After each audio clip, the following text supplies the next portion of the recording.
Buenas tardes, bienvenidos y bienvenidas a la segunda sesión de estas 10ª jornadas de Historia de Ceuta.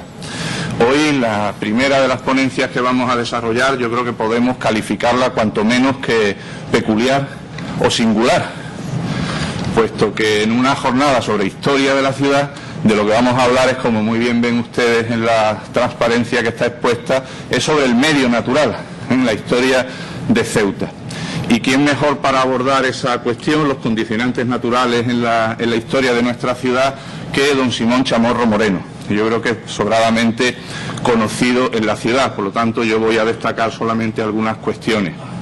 Don Simón Chamorro es biólogo, desarrolló sus estudios en la Universidad de Granada, ha desarrollado, además de ser ceutí de nacimiento y de ejercicio, pues ha desarrollado toda su carrera profesional en nuestra ciudad, prácticamente, si no en su totalidad, sí en un altísimo porcentaje en el que el gran don Carlos suele denominar como el instituto, ¿no? En el instituto actualmente conocido como Siete Colinas. Él ejerce allí como docente, es catedrático de biología y geología, y lleva pues muchos años preocupado y ocupado en investigar sobre el medio natural de Ceuta y su entorno. Desde hace 8, quizás 9 años, es director de esta institución, del Instituto de Estudios Ceutíes, y bueno, esta tarde, como ya les he dicho, nos va a hablar sobre el medio natural en la historia de Ceuta. Un tema que ahora mismo él está tratando muy profundamente, vinculado quizá a una de las actividades históricas, arqueológicas más destacadas que se están haciendo en la ciudad, la investigación en el yacimiento de la cueva del Abrigo de Benzú, donde él se está encargando de desarrollar pues todos los componentes geológicos y geomorfológicos de la zona. Simón, cuando quieras, pues tienes la palabra. Pues muchas gracias, Ramón, por la presentación. Y yo me voy a levantar, me voy a ir a aquella esquina porque, como siempre presento y nunca estoy aquí, tengo querencias como los toros. Yo me voy a hacer ahí enfrente contigo. Bueno, era broma eso de las querencias. Yo es que me gusta dar las clases de pie, no me gusta estar sentado, y por eso me voy a poner aquí. Bien, ¿de qué vamos a tratar hoy realmente? El título lo indica más o menos, pero vamos a tratar 3 temas fundamentales. Vamos a ver cómo ha ido evolucionando el medio natural desde que en Ceuta se constata la presencia humana, hace unos 300.000 años. Cómo ha ido evolucionando desde hace 300.000 años hasta nuestros días.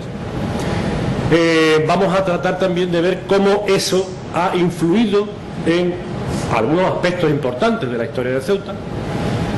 Y en tercer lugar vamos a ver lo contrario, cómo los pobladores de la ciudad, los pobladores de este territorio han influido también en el medio natural de Ceuta. O sea, esos 3 son los aspectos que vamos a tratar. Bueno, y sin más dilación, porque he traído muchas transparencias, pues vamos a ver, vamos a empezar. En principio, como he dicho antes, nos interesa el medio natural desde que Ceuta está poblada, desde que se ha demostrado que hay poblamiento. Esa fecha es exactamente pues, hace unos 300.000 años, que es lo que el yacimiento del Abrigo de Benzú tiene datado más o menos su último nivel. Bien, y vamos a empezar a hablar de un tema ambiental que es importante porque va a gobernar o que va a incidir sobre todos los demás, que es el tema climático. En esos 300.000 años se han producido cambios climáticos muy importantes. Ese yacimiento debió estar ocupado por un antecesor de nuestra especie, que es el Homo erectus o el Homo ergaster, ¿no? Y los cambios climáticos que se van a producir a partir de hace unos 300.000 años, pues comprenden nada más y nada menos que 3 periodos glaciares, numerosísimos, estadiales e interestadiales, ya explicaremos lo que es eso, y 3 periodos interglaciares, en el último del cual estamos ahora mismo. ¿Qué tipos de clima ha tenido el planeta, la Tierra, en esos 300.000 años? Pues la Tierra ha disfrutado, entre comillas, lo de disfrutar, de 3 tipos de climas glaciares. Los glaciares estadiales, que son la máxima enfriamiento del planeta, un clima muy frío, donde las temperaturas medias eran como mínimo de 4 grados menos que las temperaturas actuales, aunque normalmente llegaban hasta 8 grados menos de media en el planeta, de media global, lo cual es mucho frío. Otras épocas glaciares con menos frío, pero frías, que el planeta se enfriaba en su globalidad entre 2 y 4 grados, y después los interglaciares, que son periodos climáticos como el actual, en los cuales pues, la temperatura era como esta, o hasta 4 grados de media más elevada. Estamos hablando ahora mismo del calentamiento climático, calentamiento global, pues eso ya ha ocurrido en la Tierra hace mucho tiempo, muchas veces. Aquí están representados con flechas de distintos colores con los momentos en los que ha ocurrido esto. Estos son registros climáticos que sostienen analizando lo que se llaman isótopos estables en los casquetes polares, en los cielos de los casquetes polares. No voy a explicar más el tema, no ha lugar. Eso es un registro del casquete polar norte, la perforación que se llama épica, y el otro es una perforación también hecha en la Antártida, que se llama Vostok. Coinciden ambos registros, por lo tanto quiere decir que el clima no es que se enfrió en el hemisferio norte y no en el sur, sino se enfrió en toda la Tierra. Bien, ahora bien, en los máximos enfriamientos, ¿qué clima había en esta zona? Tenemos la suerte de tener registros realizados en el mar de Alborán, y además muy recientes. Estos registros se fueron publicados en junio de este año, en junio. Y son registros de mucha calidad. Se ha construido en el mar de Alborán, por lo tanto representan la temperatura media pues del área en el que estamos, desde Almería hasta Ceuta, aproximadamente, y desde Ceuta hasta Melilla. ¿Qué temperatura media había allí? Y sobre todo de las aguas. Esto de la SST significa Sea Surface Temperature, significa la temperatura de la superficie del agua. Perdonen, pero es que esto se llama así siempre. Bien, pues que esto indica que la superficie de la temperatura de la superficie del agua fue en el mar de Alborán entre 12 grados y 8 grados menor que la actual, o sea, más baja que la que hemos visto para la globalidad de la Tierra. Eso es lógico, porque el Ecuador se oscila mucho menos la temperatura, y cuando más al norte más oscilación térmica hay. Pues bien, aquí están señalados todos los periodos en los cuales en los últimos 100 años nada más, perdón, 100.000 años nada más, estuvimos en momentos que podríamos llamar estadiales, glaciares estadiales. La temperatura también se puede averiguar de otra manera, además de medirla con unos marcadores isotópicos en estos registros. Se puede determinar a través del estudio de la vegetación. Pues bien, sabemos que el límite de los bosques de roble, que hoy día está situado aproximadamente por esa zona, entre la península escandinava y lo que es Dinamarca, en esa zona ahí es donde llegan los últimos robles. En el último máximo glaciar, los últimos robles llegaban por aquí. Más arriba de esto ya no había robles. ¿Qué significa eso? Pues que el clima prácticamente hoy día en esas latitudes es el mismo que teníamos en estas latitudes en el momento de las máximas glaciaciones.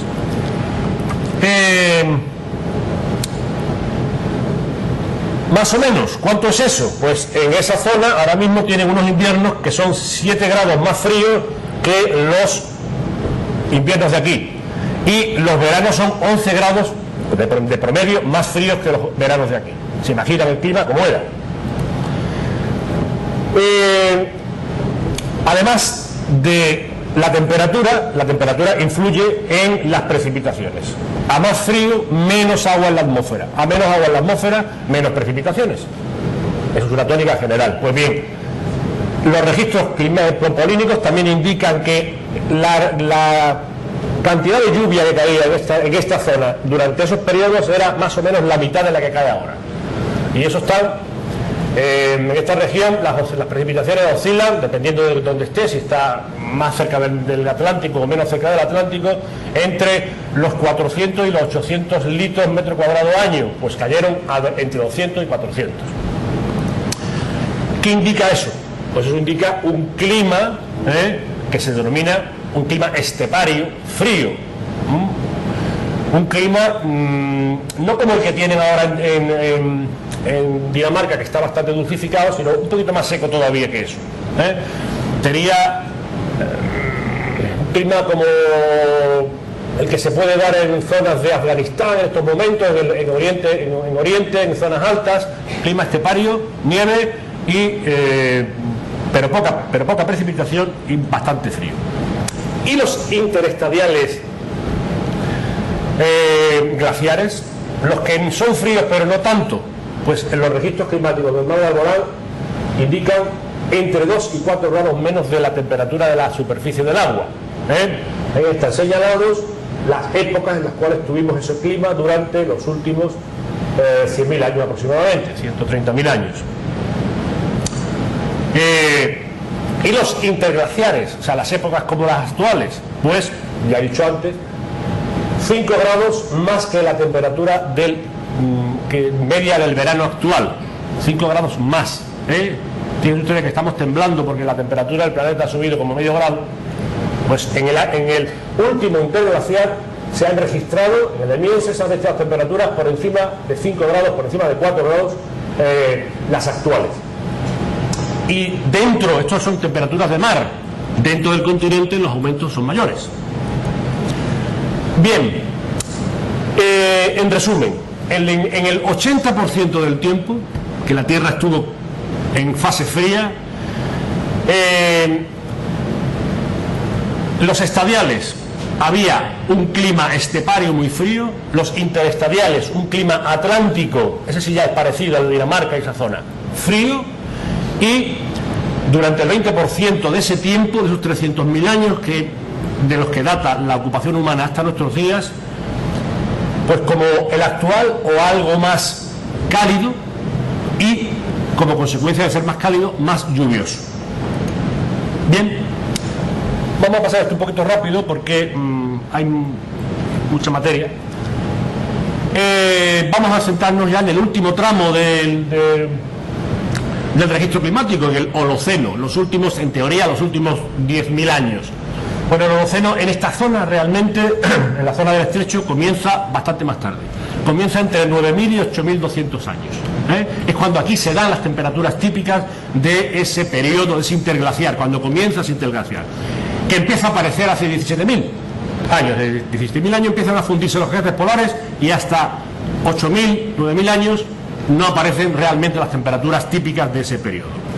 En el Holoceno se distinguen varios periodos porque está cerca, porque tenemos muchos registros climáticos. Esas curvas que hay ahí son registros climáticos y esa negra la media. Se distingue, por ejemplo, una primera fase que es el periodo boreal, que es con temperatura como las actuales pero algo más de humedad. Es el periodo mesolítico. Ya estuvimos hablando todo lo de la industria de la piedra, etcétera, etcétera. Este es el periodo mesolítico, el cambio del paleo al neolítico. Y en él aparecen ya los primeros indicios de agricultura y de ganadería. Otro periodo que se sitúa entre aproximadamente 5.000 y 7.000 años de antigüedad es lo que se llama el óptimo climático del Holoceno o periodo atlántico. Clima algo más cálido y húmedo que el actual y la industria lítica llega a la perfección absoluta. Los instrumentos de piedra pulida son en ese momento los mejores. Y comienza también el uso de los metales, algunos de ellos como el bronce, y en Ceuta tenemos el yacimiento de la cueva, no de la... Recuerden que hay dos yacimientos en el mismo sitio. El refugio, 70.000, 300.000 años, y la cueva, 7.000, 6.000 años antes que del presente. Pues este es el periodo en el cual, más o menos, al principio de este periodo es cuando está datado el yacimiento de la cueva de Benzo. Más reciente está un periodo subboreal que se llama la crisis climática de la edad de bronce, clima algo más frío y seco que el actual, es el tránsito entre el bronce y el hierro. Y el actual, el periodo subatlántico, que es el periodo en el cual la temperatura más o menos y el clima como el presente. Se caracteriza este periodo por tener unas oscilaciones climáticas realmente muy pequeñas. Es un periodo muy estable, cosa que es muy rara en los registros climáticos. Eso es lo raro. Lo normal es que haya oscilaciones climáticas grandes. Bien, en este periodo último, como está más cerca todavía de nosotros, pues nosotros podemos distinguir todavía más anomalías térmicas. pequeñas, pero que han tenido cierto interés, sobre todo interés histórico, como esto que llamamos el periodo templado medieval, que se produce entre los siglos XIII y, VIII y XII, pero que se centra básicamente en el XI, 9. Pues bien, este periodo coincide casualmente con la colonización de Islandia y de Groenlandia por los pueblos nórdicos.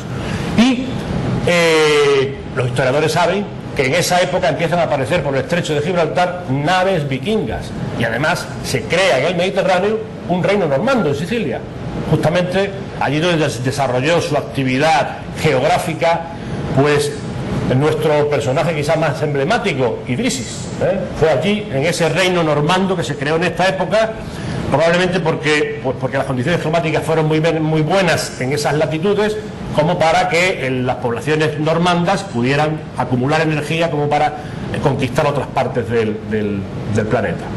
Bien, ahí está pintado un mapa y hay unas corrientes de ahí. Bueno, lo que pasó realmente en esa época se cree simplemente que fue una desviación de la corriente del Golfo.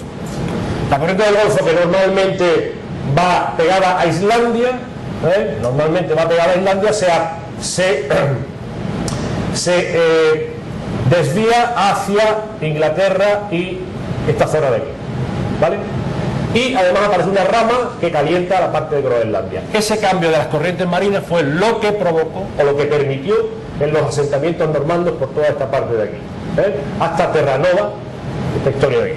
Como ven, una influencia del medio natural sobre el transcurrir histórico.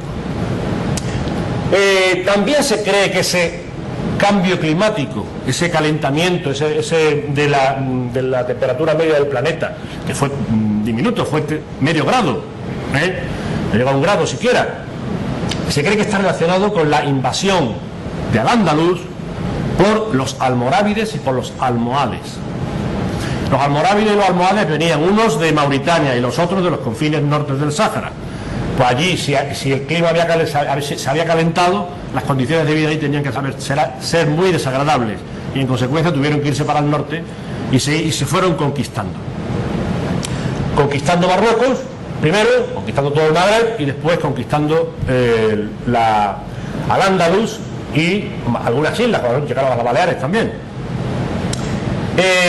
Se pensó en principio que estaba relacionado este periodo, como he dicho antes, empezó en el siglo X, este calentamiento también con la invasión de los árabes. Realmente no dio tiempo suficiente para que ese calentamiento afectara a las poblaciones, sino que realmente se debe a una invasión, está relacionada con una invasión sur-norte, pero no la primera invasión árabe, sino la de los almohades y la de los almorávides.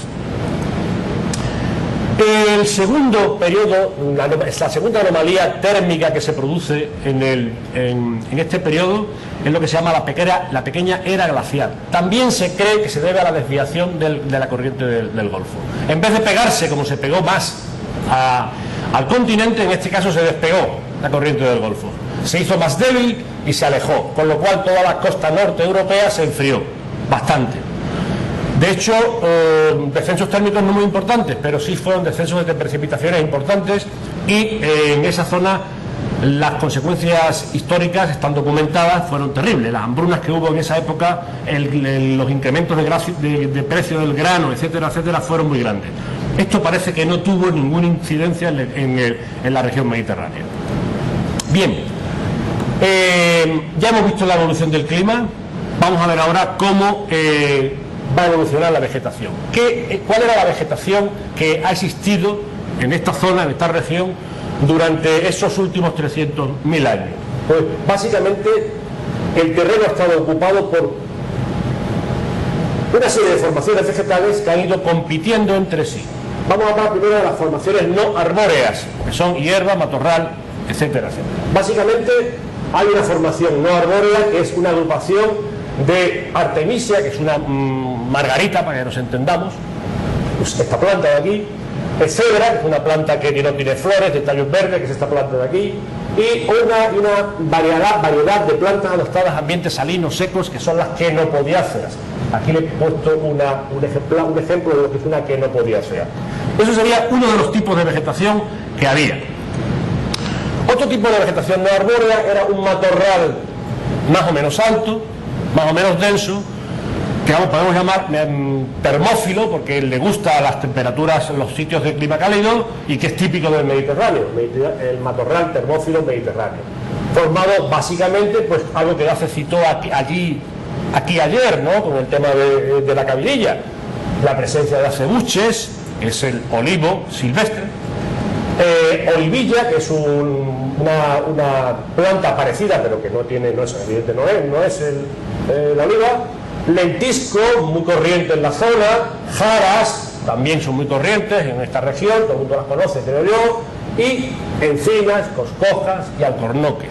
O sea, árboles con bellota, árboles o arbustos con bellota, pero de hoja perenne. Formaciones arbóreas. Uno que vamos a llamar bosque caducifolio, bosque que pierde la hoja en invierno, básicamente formado por robles, como este que hay aquí, avellanos, como este que hay aquí, tilos, hayas y olmos.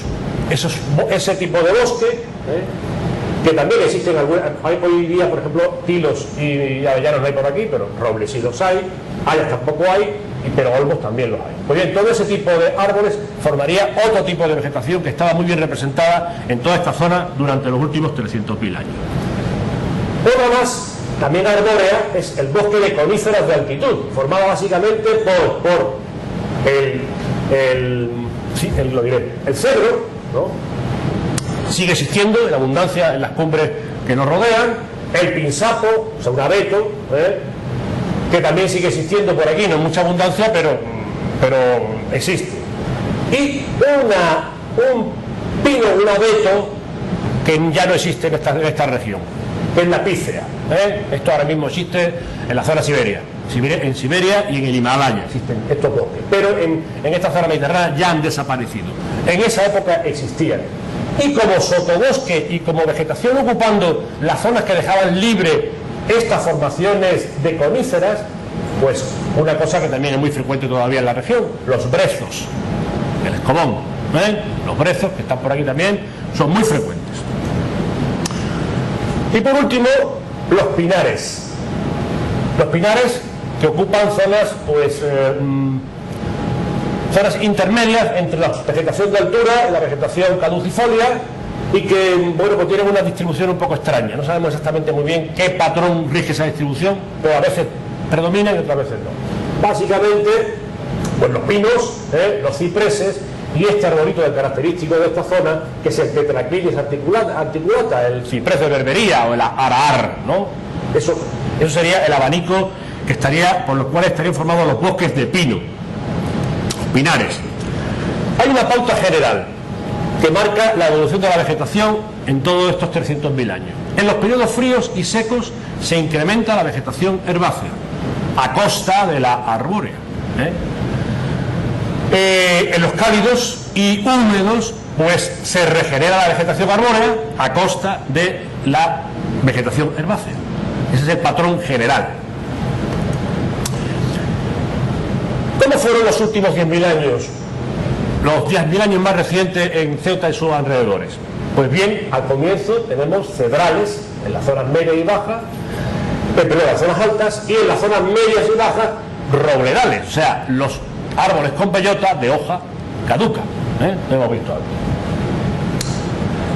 Al final del Holoceno, o sea, ya en los últimos miles de años, pues esa vegetación de cedros en zonas altas y robles en zonas medias se sustituye por encinas y alcornocales, sobre todo los de las zonas bajas. Los cedrales y pinzapares se retiran hacia las alturas y los robles van prácticamente desapareciendo para ser sustituidos por encinas y alcornoques a lo largo de todo el Holoceno. Esa es la tendencia. Bien, tenemos fuentes escritas, de lo que aquí había. Hay fuentes romanas, que no las voy a citar, pero las conocen, ¿no? Ya lo han dicho muchas veces. Pero en principio podemos decir que según esas fuentes escritas, la vegetación en la última etapa que hemos visto, gobernada básicamente en zonas medias y bajas por encinares y alcornocales, perdura hasta los siglos XI y XII sin mucho cambio, y ya el último biógrafo de Ceuta, lo de biógrafo entre comillas, ¿no?, Al-Ansari, que vive ya en la última época de la ocupación árabe de Ceuta, todavía canta, o sea, todavía narra el encanto de los bosques que hay en Ceuta, no solamente en los alrededores, sino en la propia península de la Almina. También las crónicas portuguesas, que son de principios del siglo XV, señalan que hay abundante vegetación, una importante cubierta arbórea dentro de lo que es la península, de la pequeña península de Ceuta. Por lo tanto, fuera, en el campo exterior, también la había. Y yo creo que esto es una hipótesis, no es una cosa que esté comprobada, pero realmente a partir de aquí cuando empieza a desaparecer esa cubierta arbórea. Y probablemente sea pues, por una técnica una técnica bélica, que es la deforestación. Se cuenta frecuentemente que los reyes católicos iban, además de con su ejército, con un ejército de leñadores. Cuando iban pasando, iban cortando árboles para evitar las emboscadas. Esa técnica de bélica no es solo de los reyes católicos, es una técnica que se practicaba en esta etapa, pues justamente para asegurar los territorios conquistados. La frontera de la Reconquista pasa de Europa, pasa a Ceuta, al norte de África, y en consecuencia la técnica también. Y este puede ser el origen de la mayor tasa de deforestación que se registra en estos periodos. Bien, ¿y la fauna? De fauna sabemos menos, no es tan fácil, no hay registros polínicos de la fauna, desgraciadamente. La fauna depende de que uno se encuentre una cueva, un yacimiento, una zona sedimentaria con huesos de estos animales, y esto no ocurre tan fácilmente. Y cuando eso ocurre, estamos viendo una fotografía de lo que ocurrió en un periodo, en un momento concreto, No es como un registro climático, un registro de polen que recorre pues 1000 años. Esto no es así. Bien, sabemos que en esta zona hace entre 300 y 70.000 años los animales que había por aquí, sobre todo entre 300 y 150.000 años, podrían ser algunos que todavía existen, por ejemplo, la mona de Gibraltar, la macaca, papiones ya no hay, el papión, celada, conocerán porque es muy frecuente, en Sanamar había uno en una jaula, el león ha existido hasta hace muy poco en este cercanía de Ceuta, muy poco significa el siglo XIV. Osos también había, panteras. La pantera, en el año 40 se mató una pantera en Larache, o sea que esto ha durado hasta el siglo XX. La hiena rayada, la hiena manchada, el zorro todavía existe, los chacales, que también son muy abundantes, un elefante africano, no el elefante el que conocemos en África, otra especie diferente, un poco más pequeña, pero también de la estirpe africana, no de la estirpe asiática, que también la ha habido en el Mediterráneo, pero aquí no. El caracal, que también existe aún, la jineta, también existe, ha existido cerca de nuestros montes y alguna habrá por ahí todavía, el gato montés, cosas más raras, el rinoceronte de 2 cuernos. Eso ya no existe ni siquiera en África, eso existe en las islas del oriente, del Pacífico, ¿no? Pero el rinoceronte de 2 cuernos, no el que hay, no el africano, sino otro, muy diferente, pues de ese había un ejemplar, una especie por aquí pululando entre hace 300.000 y hace 150.000 años. El rinoceronte de un solo cuerno, si el africano normal, el sacócero, este jabalí africano típico, el jabalí europeo, el caballo salvaje, dromedarios, ñus, gacelas, en general, había como 6 especies de gacelas. Bien, una fauna bastante importante, lo cual indica que la vegetación tenía que ser importante, porque si no, ¿de qué viven esos comedores de vegetación? Esos comedores de hoja o comedores o ramoneadores. Un elefante no se nutre con cualquier cosa, tiene que tener una buena cubierta vegetal para poderse nutrir. Bien, pues sabemos que la fauna actual se mantiene hasta hace unos 120.000 años, porque hay otro nacimiento parecido de esa edad, en las cuales es más o menos todo igual, pero se nota ya que desaparecen los papiones y un grupo de antílopes, que es un grupo de antílopes muy primitivo. Quedan los antílopes que son más, vamos, entre comillas, más evolucionados.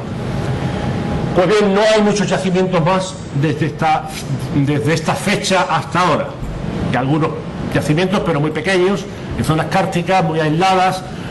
Lo que hay son mamíferos pequeños, micromamíferos, que son, en fin, también existían en aquella época, quiero decir.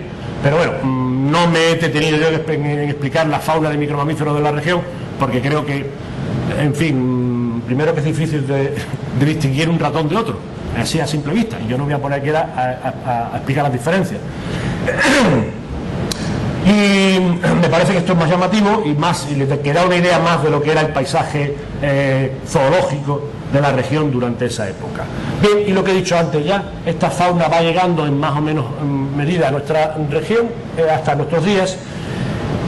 Se sabe, por ejemplo, que los elefantes pudieron desaparecer entre el siglo III y el siglo V, el león en el XIX, y la pantera probablemente exista todavía, no se sabe, pero probablemente a 400 kilómetros de Ceuta todavía puede haber alguna que otra pantera. De todas formas, las esperanzas que tiene de persistir esa población son nulas, porque quedan poquísimos ejemplares, si es que quedan. La última noticia que había es que habían descubierto algún rastro. Lleva ya como 20 o 25 años que no se observan. Bien. ¿Qué otros cambios climáticos, qué otros cambios ha sufrido el medio natural? Bueno, el medio natural, ligado con el tema de las glaciaciones, ha sufrido también otro tipo de cambios, como por ejemplo son las variaciones del nivel del mar.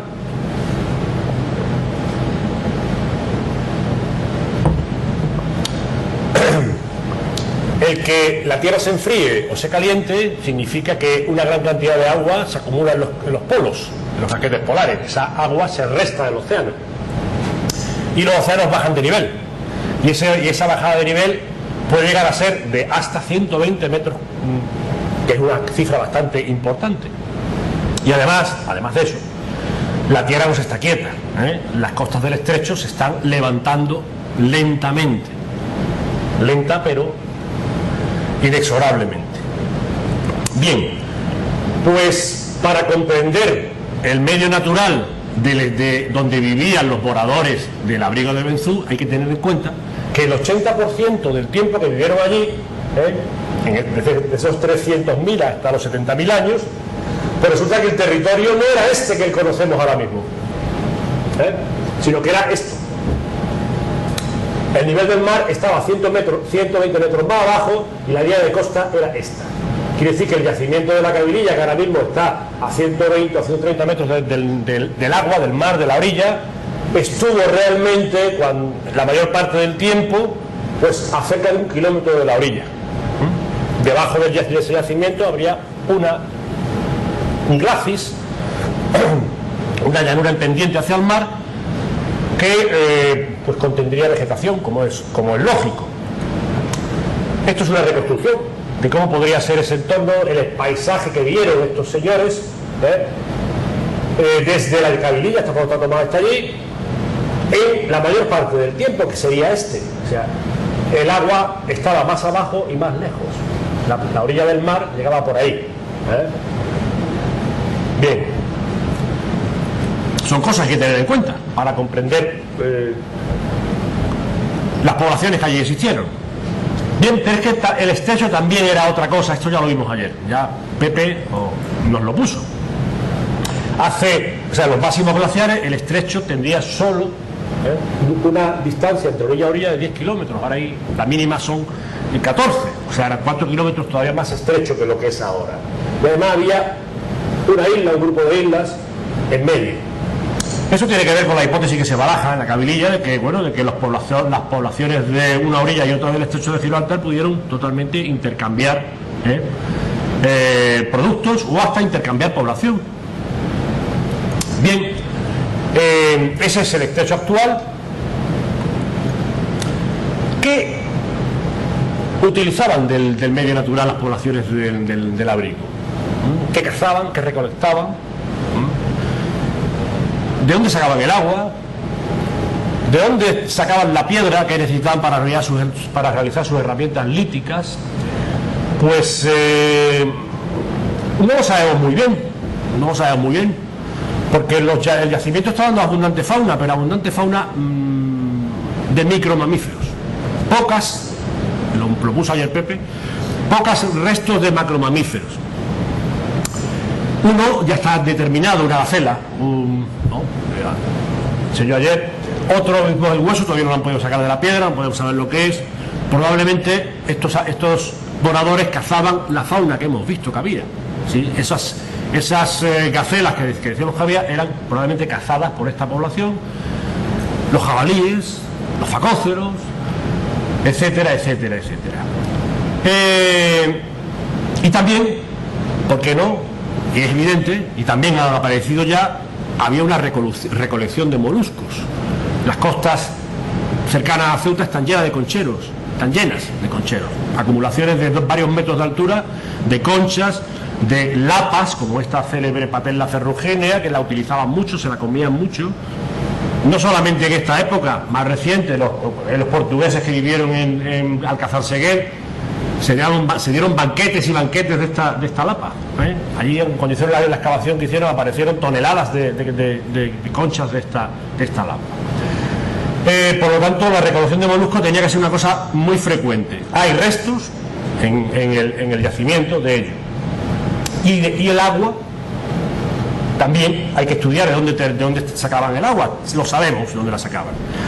Y las herramientas líticas, pues también hay que estudiar de dónde las extraían. También lo hemos estudiado y ya lo sabemos.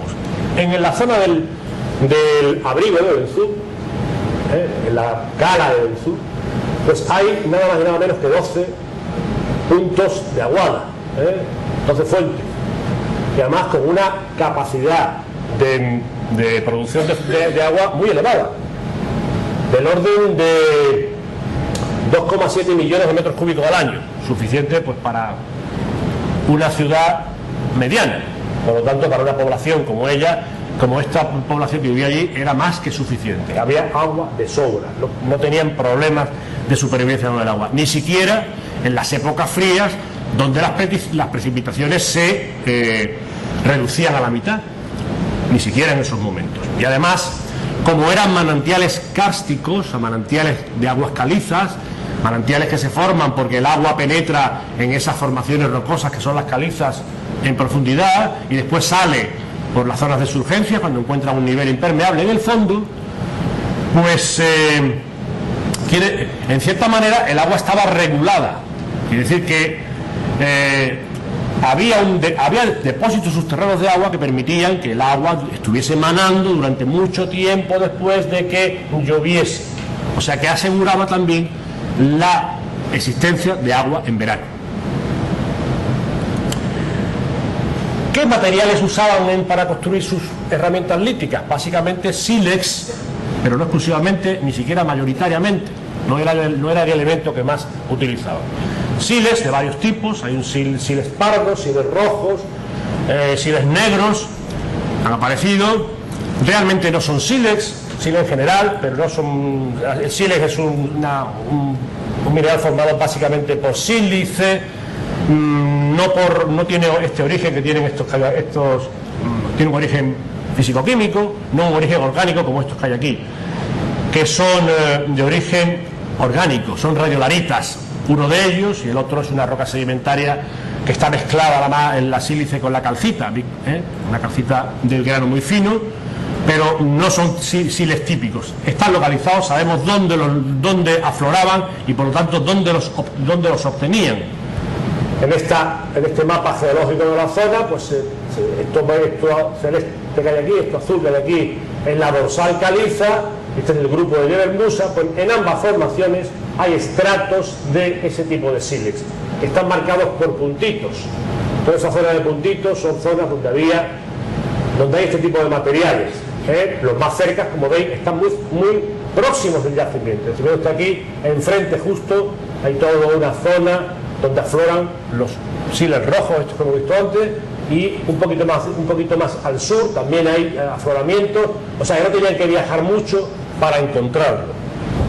Pero pero curiosamente tampoco les gustaría mucho viajar, porque la piedra que más utilizaban era una arenisca, una arenita, una cuarcita, una ortocuarcita, para ser más un término más exacto. O sea, una arenisca de grano fino, de granos de cuarzo fino, muy homogénea, y que tiene una fractura concoidea muy buena, una fractura curva muy buena, y además que el filo no es una navaja como el del sílex, sino es un poco aserrado, porque el grano es así, entonces no da un filo como el sílex da un filo como una navaja. Pero bueno, este tipo de filo aserrado también tiene su utilidad. Nosotros tenemos en las cocinas, tenemos cuchillos con el filo liso y cuchillos con el filo aserrado, ¿no? Por algo será, pues ellos también. Pues bien, este es el material que más utilizamos.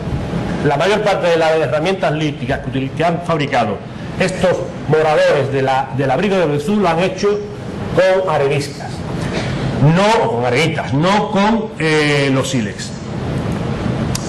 ¿Por qué? Pues probablemente porque era lo que tenían más cerca. Eso estaba a pie de obra, por así decirlo, en la roca que hay justo debajo. Nada más que tenían que ir a la orilla del mar, que está a 160 metros, que hemos dicho, y allí tienen estas formaciones. Ven ustedes ahí, esos flits de Beliunes. Estos flits de Beliunes justamente están formados por estratos de este tipo de arenicas. Y además tiene una ventaja, que es que está a la orilla del mar, y el mar trabaja las rocas, y selecciona aquellas más duras. Las más duras tarda más en erosionarlas, y los clastos, los bloques que quedan en la orilla del mar, son los trozos de las areniscas más duras y más homogéneas. Entonces, además que tenían que bajar allí, buscar la piedra de tamaño adecuado, que sabían que era dura y homogénea, y con eso tenían el núcleo adecuado para fabricar una buena herramienta lítica. Por lo tanto, no les faltaba en absoluto material para fabricar sus instrumentos líticos. Bien, ¿qué influencia tuvieron los hombres sobre el medio natural en esta época? Muy poca, realmente muy poca, pero alguna tuvieron, porque estos ya eran capaces de manejar el fuego. Es más, se sabe hoy día que las pruebas más antiguas de fuego más o menos controlado por el ser humano están alrededor del 1,5 millones de años, pero en la época que estos hombres vivieron aquí, 300.000 años por aquí, es que ya hay evidencias clarísimas de que el fuego se utilizaba para cocinar, se cocinaban los alimentos con fuego, probablemente como se hace en las zonas más primitivas, que es enterrando el animal con el fuego o con piedras calientes, etcétera, etcétera, porque recipientes no se han encontrado en esa época. Pero sí se utilizaban ya, y además hubiera sido imposible la evolución humana, esa es la hipótesis que se trabaja ahora mismo, si el hombre no hubiera sido capaz de proporcionarse esa fuente de energía tan adecuada, tan preparada para asimilarla fácilmente, que es una cocina, que es un alimento cocinado. Ya había una cocción, un calentamiento, una preparación de los alimentos. Por lo tanto, estos habitantes, y hay huellas en los estratos del abrigo de Belzú, ya manejaban el fuego. Y el fuego es una herramienta de transformación del paisaje muy importante. El fuego se utiliza pues para eliminar la vegetación arbórea y poder plantar, poder ejercer la agricultura. Eso lo hacen en África continuamente, en Australia se viene haciendo. En esta época ya tenían el fuego. ¿Por qué no van a utilizarlo en su favor? No hay pruebas de que no, tampoco hay pruebas de que sí, pero es muy probable que utilizaran el fuego como herramienta, y por eso ya estaban transformando de alguna manera el paisaje que tenían a su alrededor. De hecho, por ejemplo, en Marruecos, en las poblaciones agrícolas menos desarrolladas, la técnica agrícola se llama esbir, que es simplemente coger una zona, quemarla, agrupar la madera que sale por allí, hacer un montón, terminar de quemarla, terminar de que eso haga una buena combustión, y después las cenizas repartirlas por el campo.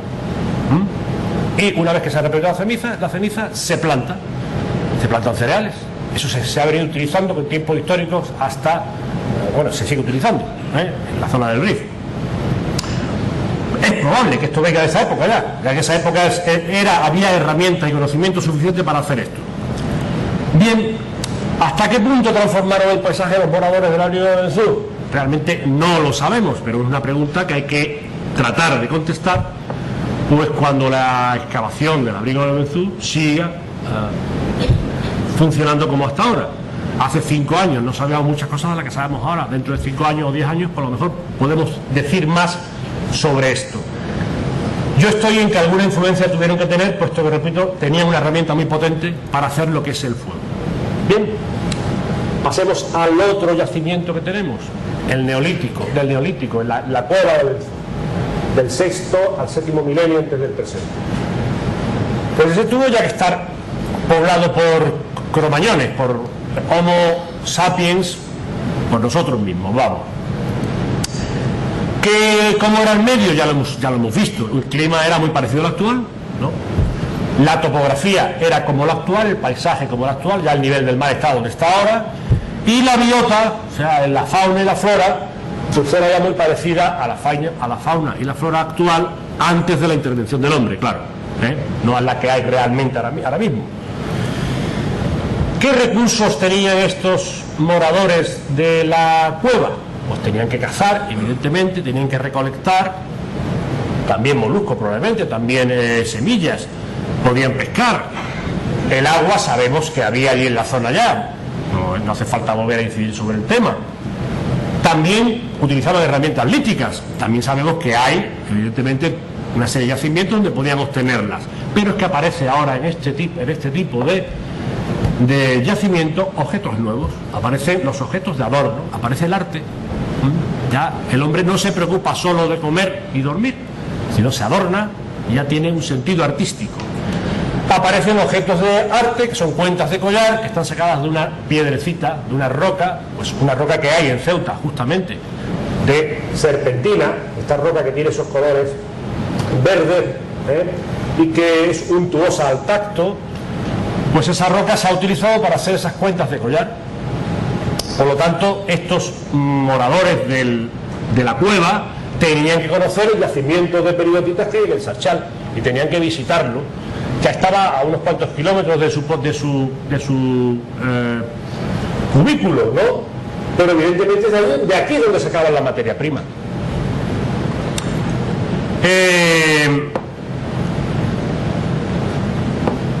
¿Qué dicen los registros de Poli de Ceuta y alrededores, que los hay también, ¿no?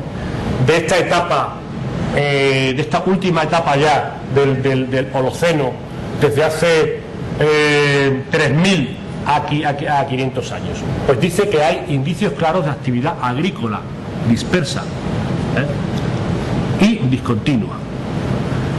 ¿Y esto de actividad agrícola dispersa y discontinua qué significa? Pues justamente lo que acabo de contarles antes que sigue ocurriendo en esta zona. El esbir, esa actividad de coger un trozo de terreno, quemarlo, obtener la ceniza para fertilizarlo, plantarlo durante 4 o 5 años hasta que se agota el terreno e irse a por otro. Eso es la actividad agrícola dispersa y discontinua.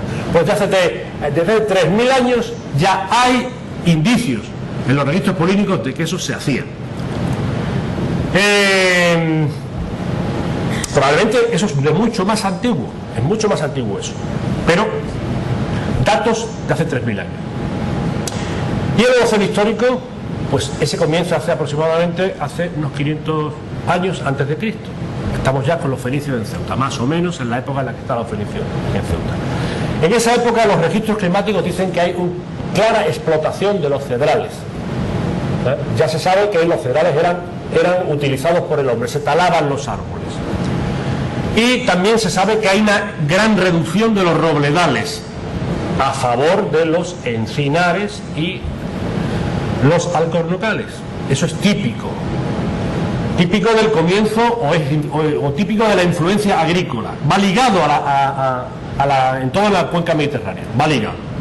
La aparición de la agricultura va ligada con la sustitución de robledales por encinares y alcornocales.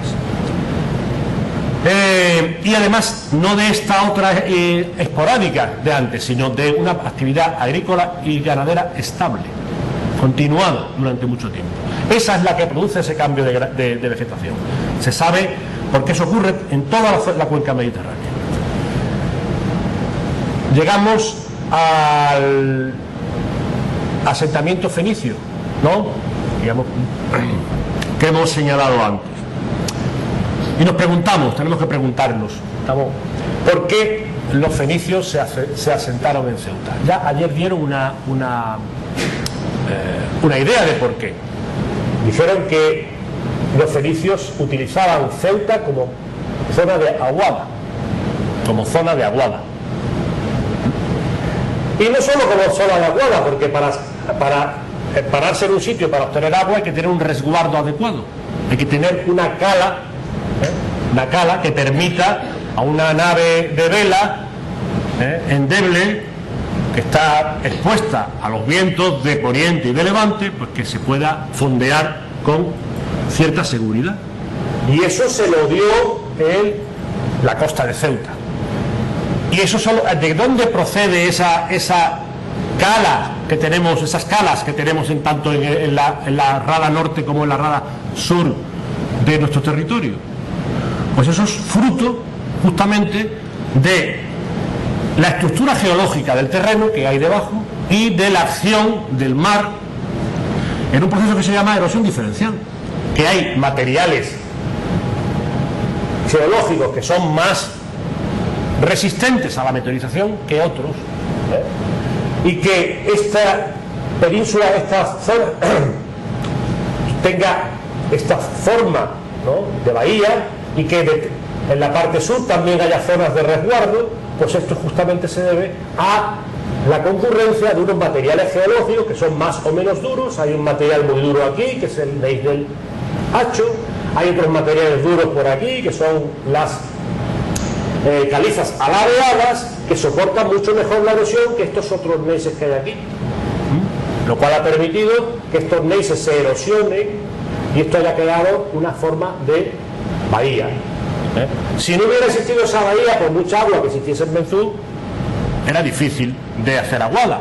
Evidentemente, en Benzú también hay una bahía, y también la bahía se debe justamente a lo mismo, a la presencia de formaciones geológicas duras que están en los dos extremos de la bahía. Estas calizas que hay aquí son mucho más resistentes a la erosión que estos flits que hay por aquí en medio, las areniscas esas que hemos visto antes. Eso permite que el mar erosione mucho más esto que estas puntas, y que se generen esos sitios de resguardo.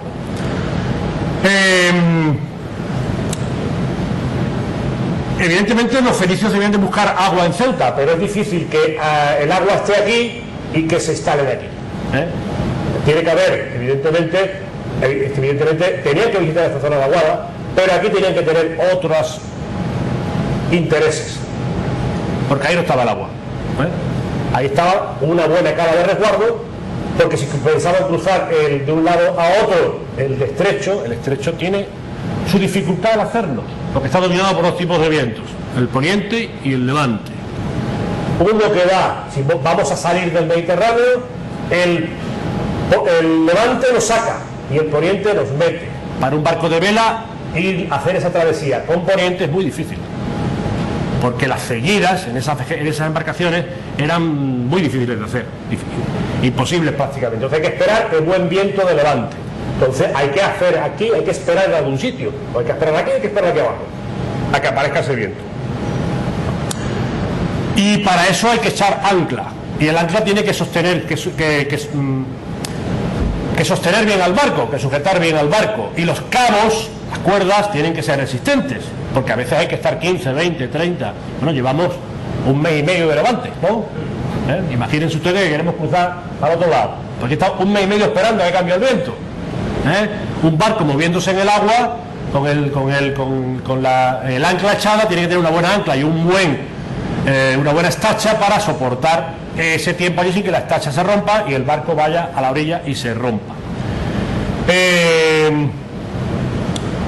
Las calas justamente sirven para eso, para protegerse de los vaivenes climáticos. Ahí hay que esperar. Por eso en esas calas, en esas zonas, hay tantos yacimientos arqueológicos. Ahí se han encontrado tantas ánforas, tantos cepos, porque ahí han tenido que esperar los barcos mucho tiempo los vientos adecuados. Bien, en la bahía de Lencilla sabemos que hay agua y abundante. Esa sería una de las razones para que los fenicios se instalasen ahí. Y los romanos, pues ya lo dijo ayer Darío, que aquí instalaron una factoría de salazón. El salazón se hace con pescado. Y esa era la fuente de proteína de las legiones romanas, era el caldo de pollo de la época. Se mandaban cargamentos para que los soldados comieran, y a las provincias también se les mandaban. ¿Y por qué esta zona del estrecho está llena de factorías de salazón? ¿Por qué? ¿Eso es casual? ¿Le dio a los romanos es una manía de los romanos poner las factorías de salazón a la orilla del estrecho? Ahí pues, más de media docena. Por eso se debe justamente a que el estrecho tiene una elevadísima productividad. Es muy rico en peces, y es muy rico en peces porque sus aguas tienen pues mucho alimento. ¿Y de dónde viene ese alimento? Pues ese alimento viene ni más ni menos que de las corrientes que hay en el estrecho de Gibraltar, de lo que se llama la oceanografía del estrecho de Gibraltar. No sé cómo voy de tiempo.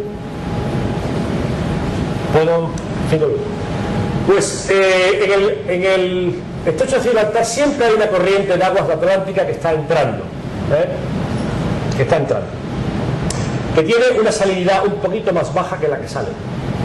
Una por debajo, a unos 150 metros de profundidad, hay una interfase y hay agua del Mediterráneo que sale y un agua del Atlántico que entra. ¿Por qué? Pues porque el Mediterráneo es un mar deficitario. El Mediterráneo es un mar en el que llueve menos, los ríos llevan menos agua al Mediterráneo que el agua que se evapora en toda la cuenca mediterránea. Entonces el Mediterráneo es una cuenca que se llama deficitaria de agua. Si nosotros cerrásemos el estrecho de Gibraltar, el déficit de agua sería tal que cada año el nivel del Mediterráneo bajaría 70 centímetros. Eso no ocurre, evidentemente. Eso quiere decir que ese agua que falta la tiene que poner el Atlántico, y la pone, claro. Pero es que el agua que entra en el Atlántico lleva sal, y el agua que se evapora no lleva sal. Si el agua que falta en el Mediterráneo, la única forma de reponerla es el agua del Atlántico que entra, el Mediterráneo se haría cada vez más salado, porque pierde agua dulce y gana agua salada. Eso tampoco ocurre. Por lo tanto, tiene que haber un mecanismo que compense el agua que entra, que es salada, con el agua que sale, que tiene que ser más salada, porque del agua que sale falta el agua que se ha evaporado. Bueno, pues ese es el origen de esa corriente de cruce que existe en el estrecho. Esto tiene muchísima importancia para el estrecho. ¿Por qué? Porque las aguas profundas del Mediterráneo son aguas muy ricas en nutrientes. El Mediterráneo es un mar muy pobre en nutrientes. Las aguas del Mediterráneo son muy claras, ¿verdad? Todo el mundo, a los turistas les encantan esas playas con el agua tan clarita que se ve en ese azul turquesa. Por eso indican, eso es típico de mares muy pobres. Los mares que son ricos en nutrientes tienen mucho plancton, y el plancton enturbia el agua. El Atlántico, el Cantábrico, es turbio porque es muy rico, ahí viven muchos peces. En el Mediterráneo es un mar muy transparente porque hay poco plancton y en consecuencia es poco productivo. Sí, pero en el estrecho no. ¿Por qué en el estrecho no? Porque las aguas profundas son muy ricas en materiales nutritivos. ¿Por qué? Porque todo lo que se muere, que está arriba, al final se va al fondo y ahí se descompone. Y los abonos que salen de esa descomposición están en las aguas profundas. Y además las aguas profundas son más frías que las que están arriba. Y cuanto más fría es un agua, más capacidad de disolver oxígeno tiene, más rica en oxígeno es, con lo cual más capacidad tiene todavía de permitir la vida. ¿Y qué pasa entonces cuando llegan las aguas al estrecho? Pues que esto ocurre, que estas dos flechitas no ocurre realmente. Claro, la cosa es mucho más complicada. Se encuentra con que el Mediterráneo tiene 4.000 metros de profundidad, perdón, 2.000 metros de profundidad media, pero el umbral del Mediterráneo tiene aproximadamente, en su zona más somera, aproximadamente unos 180 metros. 180 metros. Entonces el agua de abajo tiene que subir de alguna manera y se encuentra una pared para subir. El agua tiene inercia. Y como tiene inercia, ese agua que sube remonta hacia arriba y hace como una ola y sobrepasa a la que está entrando y se mezcla con ella. Este es el efecto de la ola de entrada al Mediterráneo. El agua del mar, el agua del Atlántico está entrando y choca con las del Mediterráneo y se forman estas olas que ven ustedes aquí. Pero no son olas, no, son oscilaciones de mucho diámetro. Esto es Ceuta, esto tiene varios kilómetros de distancia entre una y otra, pero esta fotografía es mucho más preclara. Esto es una fotografía que indica la temperatura del agua del mar.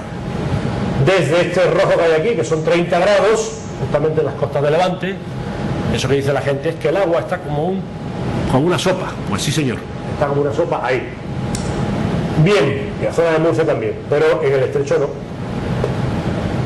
18, 19 grados. Bueno, y en el Atlántico, pues en el Atlántico tampoco. En el Atlántico el agua está celeste y verde. 23, 24 grados. ¿Y por qué en el estrecho 18 grados? ¿Por qué el agua aquí tan fría? Porque esa es justamente el agua que choca contra la pared del estrecho, se va hacia arriba y se mezcla con el agua que entra. Esa justamente. Y ese es el mecanismo más importante de fertilización que hay. Ocupa la mitad del mar de Alborán. Y esta productividad de pesca que hay aquí no la hay en ningún otro sitio del Mediterráneo. Los romanos no eran tontos. El asentamiento bizantino. Ya lo explicaron ayer, Justiniano, se encuentra un imperio romano dividido y trata de resucitarlo. ¿Cómo lo hace?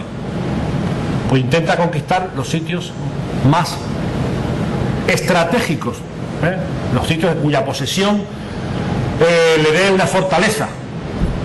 Y el primero que conquista es Septon, que se llamaba en ese momento, Ceuta.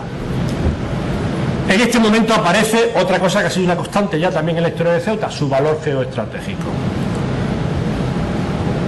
Desde este pequeño punto se puede controlar todo este estrecho, y este estrecho es muy importante, es importantísimo, porque los romanos también tenían un enorme comercio con Portugal y con las Islas Británicas, y desde aquí se controla todo. Luego los bizantinos supieron elegir el sitio adecuado, y además tiene otra característica ese clave, que lo vamos a ver en la transparencia siguiente. ¿En la siguiente o en la otra? Bien, pasamos a la Sabata islámica. Ese es el momento de mayor esplendor de la ciudad, sin lugar a duda. Es la joya del Mediterráneo occidental. Es un enclave comercial. Es un punto geoestratégico, es una ruta transcontinental. Por aquí pasa el oro del Sáhara hacia el norte. Por aquí pasan los productos africanos hacia el norte. Por aquí pasan también el comercio este-oeste. Ceuta en Ceuta no había en ese momento solo magrebíes o árabes. Había un barrio genovés, había un barrio catalán, había los pisanos, ¿no, Carlos? Los de Pisa, que estaban también por aquí. ¿Y eso que hacían aquí? Pues aprovecharse de la situación y manejar el comercio de todo el Mediterráneo occidental. También era un lugar de producción propia. Aquí se producían pues productos de pescado, había almadrabas, se sabe, funcionaban almadrabas. También los árabes sabían que de la riqueza había atarazanas para construcción de barcos, había coral para joyería, se fabricaba una cosa tan complicada de fabricar como era papel. Eso en aquella época solo lo hacían pues las ciudades más desarrolladas, el papel, el vidrio. Bien, ¿y a qué se debe todo esto? Pues a su posición, a su posición geoestratégica. Esa es la historia. Por eso florece, por eso Ceuta en esta época es lo que era. Era el punto por eso los portulanos medievales, por ejemplo, marcan las posiciones, los rumbos, hacia dónde ir, y los ponen el centro en Ceuta, porque había muchos barcos que salían de aquí y tenían que irse a un sitio determinado y sabían por qué ruta tenían que coger. Claro, por eso hacían estos tipos de portulanos. Y pasamos a la Ceuta portuguesa. ¿Por qué les da a los portugueses por conquistar Ceuta? Digo yo. Es una pregunta que nos tenemos que hacer. Ceuta es el comienzo de la expansión ultramarina de Europa. Pues yo pienso que conquistan Ceuta y la mantienen porque Ceuta es un enclave muy fácil de defender. Muy fácil de defender. Cosa que no ocurre con Tánger, que también conquistaron. Tánger es más difícil de defender. Alcázar muy difícil de defender. Pero Ceuta no. ¿Y por qué es fácil de defender? Pues justamente por la misma razón que lo de las bahías, pero ya a menor escala. Las rocas son unas más fuertes que otras, unas son más erosionables que otras, pero cuando hay un contacto entre una roca y otra, y esas rocas se mueven unas contra otras, ese contacto se debilita, se hace más endeble, porque la roca está triturada, y ahí es donde la erosión puede actuar a placer. Pues justamente esto que hay aquí es un contacto entre los materiales, los neises del istmo, y justamente esto de las calizas alabeadas que hay aquí. Este es el estrechamiento que permite defender a Ceuta. Si no existiera eso, no se podía haber construido el foso, no se podrían haber construido en tan reducido espacio los baluartes que se construyeron, y no se podría haber, es una hipótesis, soportado la presión de Muley Ismail, probablemente. Pues gracias a eso, esa Ceuta portuguesa permaneció en manos portuguesas. El medio influye sobre la historia. La Ceuta española, pues vuelve a renacer otra vez el valor geoestratégico que ya estaba más que probado. ¿Por qué? Pues porque la frontera con el Islam está ahí. Son los momentos más duros de Ceuta, los años difíciles de la ciudad, los años de los cercos. Y la ciudad pasa de ser una joya de la corona, he puesto aquí, una joya del occidente mediterráneo, a ser una ciudad presidio. ¿Por qué? ¿Por qué razón? Porque probablemente aquí no podía vivir nadie sometido a esa presión de asedio a la que fue sometido durante esa época. Entonces, la única forma de mantener población es transformarla en presidio. Pasa esa época y llegamos ya a la época de la Ceuta contemporánea, el protectorado, el renacer del comercio intercontinental. Volvemos otra vez a lo que ocurría en la sábata islámica, el enlace norte-sur, momento de florecimiento económico de la ciudad, ¿verdad? Se acaba el protectorado, otra vez nos van mal las cosas económicamente, y aparece también una cosa muy importante, que es el puerto. Ceuta se transforma en una ciudad portuaria, pero aquí tengo yo que hacer una crítica. Ese puerto, que parece que es la panacea de Ceuta, realmente no ha sido tal panacea, porque el puerto se pensó para el protectorado. Ese puerto sin protectorado hay que buscarle solución. Desde el año 56 que nos quedamos sin protectorado, aún no se le ha encontrado realmente una utilidad al puerto. Aunque pensemos que el puerto es maravilloso, pero aún es una lacra que tiene esta ciudad. Ceuta, la expansión de la ciudad. Llegan las buenas épocas del protectorado, y de una ciudad que tenía 8.000 habitantes, pasamos 50.000, 60, 70.000. Hay que darles vivienda, hay que darles casas, hay que ocupar territorio. ¿Qué patrón de ocupación tiene esta ciudad? Pues el patrón de ocupación que tiene esta ciudad depende básicamente de encontrar terrenos llanos, más o menos horizontales. Es una zona muy montañosa, muchas pendientes, muchas cuestas. Donde hay un llanito, ahí podemos construir ¿de dónde proceden esos llanos? Pues esos llanos proceden justamente de otro efecto de las glaciaciones y de la tasa de emersión de las costas del estrecho, de lo que se llaman las terrazas marinas. En Ceuta se detectan este sistema de terrazas marinas a 5 metros, esto también lo explicó ayer Pepe, ¿no? Bueno, yo las pongo ahí, estamos ya un poco escasos de tiempo. Si hacemos unos perfiles topográficos veremos que aparecen llanuras, como por ejemplo esta que aparece aquí, General Muslera, la colonia Bain, Barrio del Príncipe, El Morro. Esos son restos de antiguos niveles marinos que el mar puso horizontal, porque el mar realiza una erosión muy curiosa, muy característica. Solo erosiona allá donde desde el nivel del mar hasta 5 o 6 metros más abajo, allí donde se mueve el agua por el oleaje, donde no llega el efecto del oleaje, no erosiona. Y entonces lo que hace es entallarse en los continentes, forma estas terrazas marinas, que son fácilmente visibles. Allí las vimos en Punta Leona, la terraza de los 50-65 metros, la de 20-25 que está aquí, la de 10-15 metros que está marcada en toda esta zona, la de 5 metros, lo mismo visto desde atrás, que se ve todavía mucho mejor, los escarpes que ha formado el mar, pero también se ve en el Hacho. El Hacho tiene una forma muy rara. Usted dirá, es que el Hacho no les parece rara porque siempre lo han visto así, pero las montañas no tienen esa forma en escalones, ¿verdad? Las montañas pues, tienen una forma más o menos en triángulo. Esa forma en escalones que tiene se debe justamente a las terrazas marinas, a cuando el nivel del mar, no es que estuviese el nivel del mar por aquí, no, es que el terreno estaba más abajo, estaba más abajo y el mar erosionó esto, y erosionó por aquí, erosionó por aquí, erosionó por aquí. Bueno, pues si nos fijamos, la terraza de los 5 metros justamente está en esta zona de aquí, Plaza de África, Plaza de la Constitución y una franja de la Marina, también aparece por la zona de San Amaro. Bien, ¿qué es lo que aparece ahí? Pues la primera población, el primer poblamiento de Ceuta se hace en esa zona, justamente en esa zona. Después, ¿qué se ocupa? Bueno, como aquí estaba, de aquí para allá, campo exterior, se ocupa esta otra terraza de los 10-15 metros.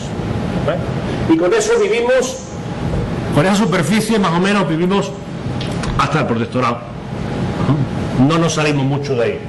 La parte de arriba, la parte del medio, las huertas, terreno, y la parte llana, por ahí caminos por donde se circulaba, más o menos llano. Cuando aparece el protectorado, bueno, no exactamente así, cuando el Tratado de Guadarrás ya se amplían los terrenos de Ceuta, Ceuta ya puede salir de allí, pero realmente no se ocupan de estos terrenos hasta el momento de la expansión por el comienzo del protectorado. Y entonces se empiezan a ocupar la terraza de los pies 15 metros a la otra parte del istmo, la zona de Villajovita, Bey, toda esta zona de allí, Ibarrola, toda esta parte de allí se ocupa después de todo esto. Y después la terraza de los 50-65 metros, el Morro,